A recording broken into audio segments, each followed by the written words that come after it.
Bueno, conmoción también fue para el mundo el desplazamiento del presidente del gobierno español, Mariano Rajoy.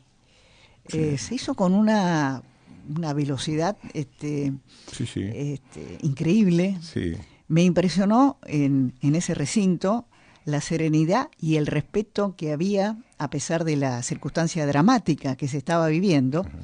Pero vamos al encuentro de Carmen de Carlos, que es corresponsal del ABC y es directora de Sudamérica Hoy. Carmen, buenos días. Buenos días, ¿qué tal estás, Clara? Bueno, muchísimas gracias por atendernos. Un placer. Bueno, ¿nos podés explicar qué es lo que pasó? Si esto fue sorpresivo como uno tiene la sensación, o por qué se aceleraron los pasos hacia la salida de Mariano Rajoy. Fue sorpresivo para todos, Ajá. empezando para el propio Pedro Sánchez. Lo que precipita la caída de Rajoy es una sentencia judicial en la que condena a 15 exaltos cargos del PP por corrupción y salpica, por supuesto, al Partido Popular. Es sobre un caso de corrupción que se llama el caso Gürtel de hace 15 años. ¿De hace 15 años? Sí. Entonces, Rajoy no estaba...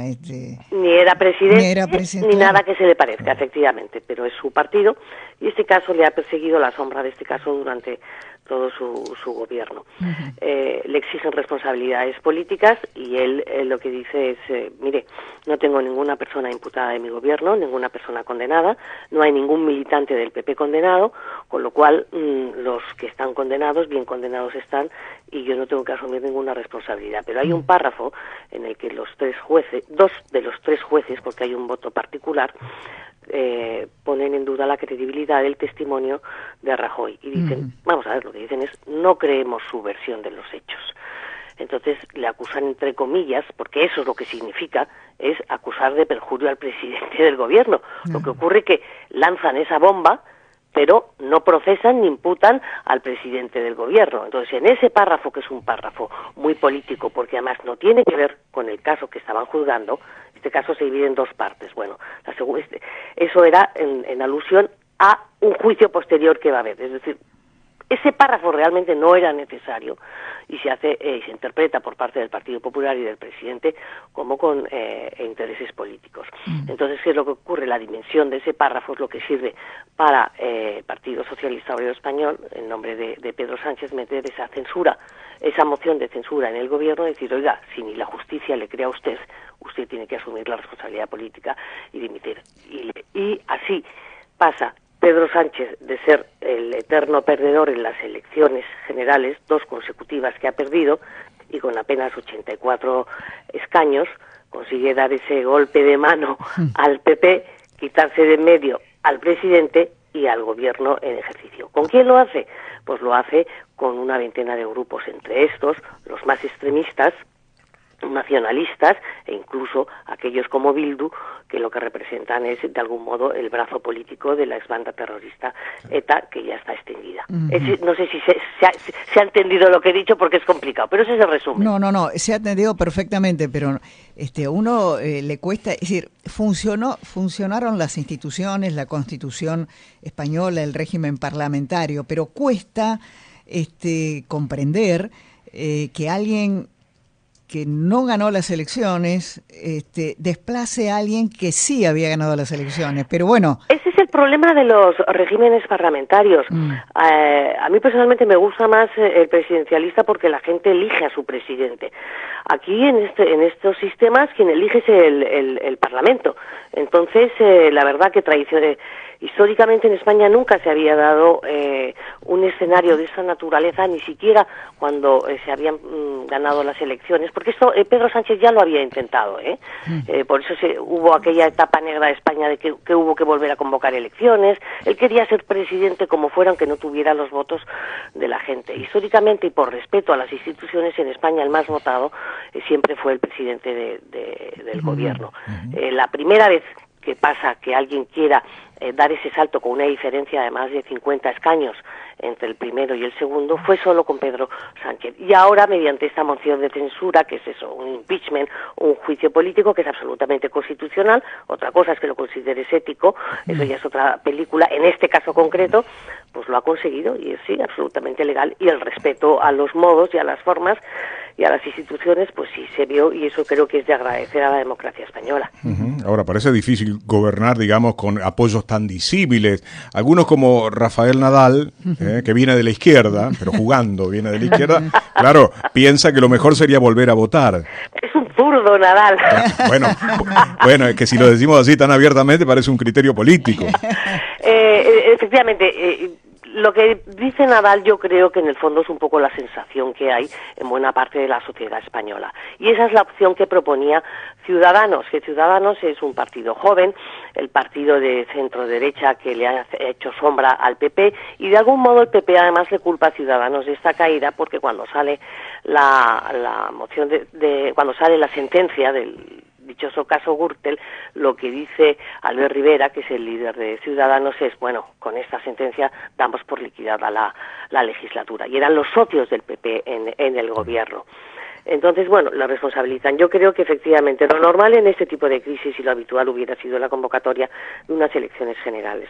Pero eso es lo que no quería Pedro Sánchez, porque ahí sabe que pierde, porque ya ha perdido 2 veces, porque las encuestas siguen diciendo que las perdería, y tampoco quería el PNV, cuyos 5 votos eran definitivos para que Pedro Sánchez pudiera estar en la Moncloa. Y le pide 2 cosas para dárselos.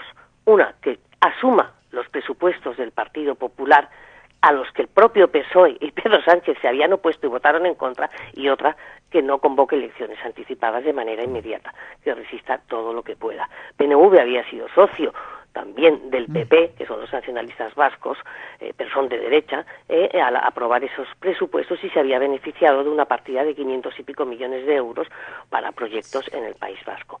Entonces, con ese compromiso, claro, Pedro Sánchez, ¿qué es lo que dice cuando sale a hablar? Yo asumo estos presupuestos, la gran contradicción, pero bueno, como todo esto es una pura contradicción en el seno en la figura del propio Pedro Sánchez, porque el objetivo era, primero llego, soy presidente, luego vemos, como llego ya no importa, ¿no? Entonces, pues claro, te encuentras estas cosas un poquito sorprendentes, pero sí, él ha dicho, yo asumo estos presupuestos y yo no voy a convocar inmediatamente elecciones. La cuestión es, ¿cuánto va a resistir? Pues depende de la muñeca que tenga. Esa es la gran pregunta, ¿no? Es decir, si hay factores que pueden acelerar un llamado a elecciones que, no sé, desde acá parecen lógicos, pero como vos señalás, los plazos constitucionales son esos, pero a ver, él tiene, forzosamente él tiene que convocar elecciones dentro de 2 años, que es cuando se termina la legislatura. Yo creo que no va a resistir 2 años, pero también creo que va a resistir más de 6 meses. O sea, yo no creo que de ninguna de las maneras Pedro Sánchez, me puedo equivocar, evidentemente, tenga un gobierno tan efímero de 6 meses. No, yo creo que de entrada él, aparte su margen de maniobra con los grandes problemas que hay ahora mismo en España es muy pequeño. El tema catalán, lo que creo que él va a intentar hacer es tener gestos, acercamientos. Hay otro clima, ya era una cuestión personal entre el separatismo el catalán con el PP y sobre todo con Ciudadanos también, y con Rajoy, o sea, no se podían ni ver, y de hecho cuando Pedro Sánchez plantea esa moción de censura, el actual presidente del gobierno catalán cambia 4 consejeros que había nombrado 2 prófugos y 2 en la cárcel, porque ese ejecutivo no podía salir publicado en el Boletín Oficial del Estado, y así se lo dice el gobierno de Mariano Rajoy, porque Cataluña en ese momento estaba intervenida con el famoso artículo 155. Cuando en Cataluña ven que Sánchez va a meter esa moción de censura, que dicen inmediatamente, quito estos 4 consejeros y coloco 4 consejeros que no estén ni procesados, ni prófugos, ni encarcelados. Entonces puede tener gestos, pero a ver, darle un referéndum a Cataluña, para eso necesita cambiar la Constitución. Sánchez no tiene de ninguna de las maneras, con la actual composición parlamentaria, el respaldo para poder dar satisfacción a las demandas de los independentistas, porque la Constitución no la puede tocar. Sí puede crear un clima más amigable, sí puede prometer que va a tratar de hacer leyes, es reflotar el famoso estatut que el Tribunal Constitucional dijo que era inconstitucional, y darle una manera un poquito más legal, maquillarlo para que pueda salir adelante. Pero, de cualquier forma, a ver, ahí detrás están otros partidos y hay otras organizaciones como Vox que siguen metiendo demandas y recurriendo a la justicia. El fiscal general, pues evidentemente va a haber otro y puede pedirle que retire todas las acciones judiciales en nombre del Estado que había hecho hasta ahora. Me parece muy bien, pero es que luego están las acusaciones particulares. La justicia sigue su cauce. Carmen, te agradecemos mucho esto. Y el otro día, la otra noche, cuando nos encontramos, me enteré que vuelves a España después de estar 23 años en la Argentina. Sí, me vuelvo en el mes de julio, a mediados de julio ya me vuelvo. Sí, me da un poco de vértigo, pero... pero es lo que toca, es lo que toca. Ha sido una etapa muy bonita y creo que los mejores años de mi vida profesional y personal pues los he pasado aquí, la verdad que sí. ¿Qué recuerdo? Has visto tantas cosas de la Argentina. Claro. ¿Cuál es el recuerdo más grande que te llevas? A ver, más grande en positivo o en negativo, o el que más me ha impactado. Elegí. No, elegí porque debes haber vivido tantos. Claro. A ver, personalmente el nacimiento de mi hijo. O sea, eso es una cosa que, en fin... todos los que tenemos hijos sabemos que a partir de ahí tu vida es otra, tú eres otra persona. Sí. Y profesionalmente, a ver, yo creo que la crisis del 2001 a mí no se me olvidará nunca. Ajá. A mí lo de los saqueos, la gente en las calles, la miseria, en fin, eso fue muy tremendo. Pero a mí también me tocó cubrir otros países de Sudamérica y vi escenas mucho más graves y mucho más trágicas de las que he visto en Argentina. Creo que en Argentina, que es un país absolutamente de ciclotímico y que pasa del frío al calor también en un abrir y cerrar de ojos, a pesar de todo, es lo más, a ver, dentro de lo que ha sido este último ciclo, de lo más normal, entre comillas, si lo comparo con las turbulencias que vimos en otras partes, ¿no? O sea, las revueltas en Bolivia, en Paraguay, en fin, no sé, ha sido otra cosa, lo de Venezuela, lo de Colombia, en fin, no sé. Y luego, a ver, yo llegué en la recta final de Carlos Menem. Entonces, ver todo ese cambio de ciclo y los 12 años de kirchnerismo, la verdad nunca pensé que fuera a ver lo que vi en los 12 años de kirchnerismo. Eso sí que hubo un momento en el que pensé que Argentina no tenía futuro, te soy sincera. Carmen de Carlos, gracias por atendernos y te vamos a seguir molestando y te vamos a llamar a España de tanto en tanto, si lo permites.